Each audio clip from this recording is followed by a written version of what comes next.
Uh, Students that do the EE in music generally are music lovers.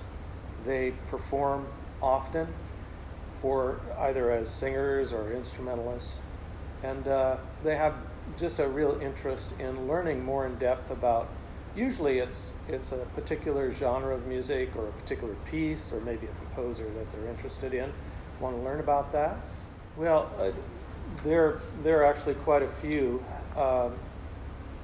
The first one I'd say is most important is just for students to realize that the extended essay in general is not a report.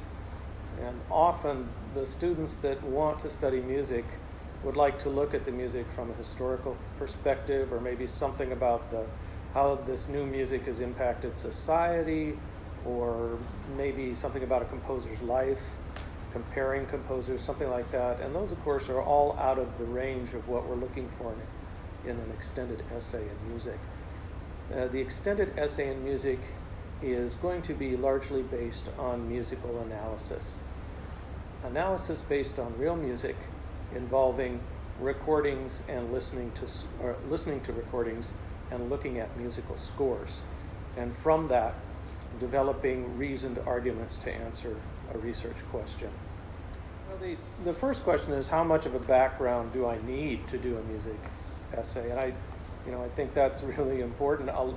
Oftentimes I have a student who's not, say, in the IB diploma music course, want to do a music essay, extended essay, and I have to make it clear to them that they really need to have some background in musical analysis, because that's the body of the paper. The more original music analysis they can do to support their arguments, the better they're going to do on their extended essay.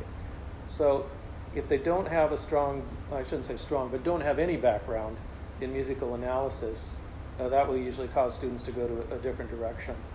But I have had some students who are excellent writers and be willing to begin that process of learning how to analyze music in a way to create reasoned arguments, do very well. It depends on the student's engagement.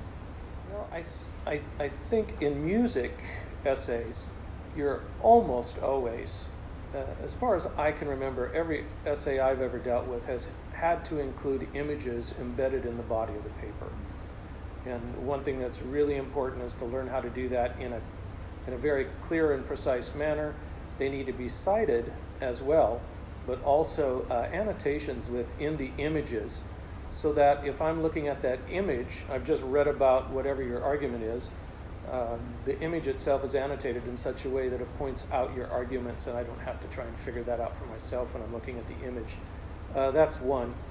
Another is that often in music, students have personal bias because they have such love for the music, and they just have to be aware of their personal bias and their preconceptions, and that those aren't leading them to unreliable conclusions.